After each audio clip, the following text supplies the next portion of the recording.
Hi guys, welcome back to my channel. If you're new here, my name's Antonia. I'm a third year medical student studying in the UK, and I make videos about medicine and university and anything else that kind of pops into my mind, to be honest. So if that sounds interesting to you, feel free to subscribe down below. So I am back in my uni house, as you can see from my surroundings. I'm not in Canada anymore. I'm actually the only person in the house at the moment because my housemates get in today and tomorrow. It's a Saturday before uni starts, and I just thought that I would film a video on something, but I wasn't really sure what I was going to talk about. And then the idea kind of popped into my mind because I'd been thinking about it throughout the year, and I just thought I'd chat about it really. And it's just to talk about imposter syndrome and how I cope with imposter syndrome in university and in med school.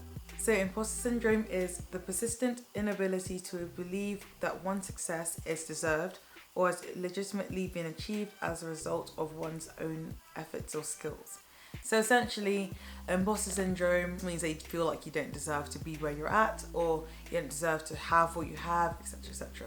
And I don't know, I've been thinking about making a video about this because I think it's something that lots of uni students feel, and as a medic, I feel as though I've talked to a lot of friends who have experienced those feelings either currently or have experienced it in the past. So I just thought I'd talk about how I've experienced it in med school and how I cope with it. So personally for me, when I got into medical school, I was really happy, obviously, over the moon. It'd been a long journey for me in particular because I had to take a gap year, and I will make a video about that another time, but that's for another video. But yeah, I got into medical school, and in my first year, I felt quite excited to be in. I didn't really get that many kind of negative thoughts about me in medical school up until exams, where I really had a bit of a breakdown. I thought that I could never, answer the questions I needed to answer in my exams, but obviously, I passed, and that was great. And it was actually my second year of medical school that I feel like I've experienced imposter syndrome the most, because all of a sudden, I just felt like the fact that I passed the first year was a fluke, and I was having all these negative thoughts like I didn't deserve to be here, that I was going to be found out as being like a fraud, essentially, fully Mike Ross, like suit style. I don't know why I was having those feelings. I mean, obviously, I think I've spoken about it before in my second year experience video. If you haven't watched it, I'll link it there. But yeah, I had other things that went on in second year that kind of didn't make second year the best year for me, but I found that I was doubting my ability so much the past year, and it's not the best place to be. Like, that in itself will have a negative effect on your mental health, which is just a vicious cycle. And yeah, I just felt a bit hopeless. I spoke about it with, my course mates and people off my course, my friends back home who are in uni and aren't in uni. And it's definitely a really common feeling, but in the moment you can feel that you're the only person who's feeling it. So that's one thing to take away from this video. If this is the only thing you take away, you are not the only person who's experiencing these feelings. It's completely normal to experience it, but obviously, we need to work to make sure that we don't have those feelings. And that's what I feel that I was able to do towards the end of second year, and definitely over summer. For me, I found my personal coping mechanism was to be proactive. So when I was feeling these feelings towards the end of the year particularly, I'd sit myself down, look back at past tests. So like at my med school, we'd have formative tests every 3 or 4 weeks. So I check my progress in those and try and check my understanding to the best of my ability, and isolate whether I was having a feeling of doubt because, I was just feeling a bit insecure about my knowledge at that time, or I just wasn't prepared. And some of the times it did actually turn out that I was just not prepared for, upcoming tests or, big exams at the end of the year. So I kind of learnt to distinguish between the two kinds of feelings.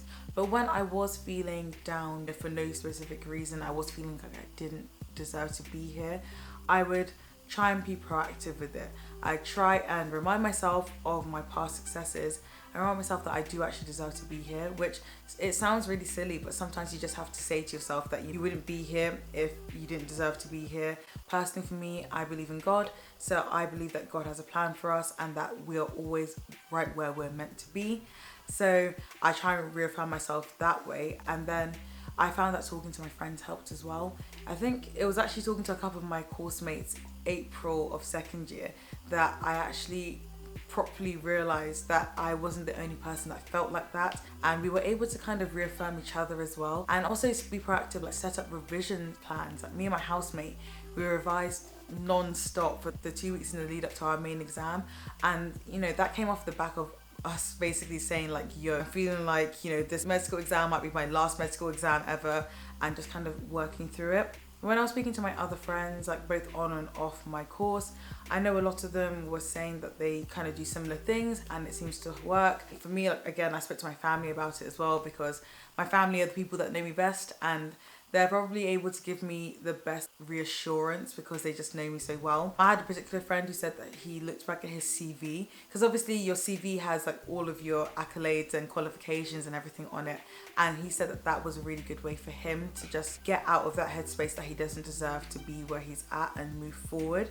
And sometimes just talking to anyone. So I feel like I said this in my second year experience video. Even if you don't feel comfortable talking to people around you about it, there are definitely counsellors at your university or private counsellors that you can talk to as well, because sometimes you just need to talk to someone who doesn't really know you at all. And if you give them the hard facts, you'll feel that it's more objective, that they can tell you that, you know, you deserve to be where you're at. Another tip I had, because I have friends who are also Christians like me, or friends who are of other religions, and we all found it really, really useful just to pray and to meditate on those feelings as well, because sometimes it might just be that your faith is a bit shaken as well.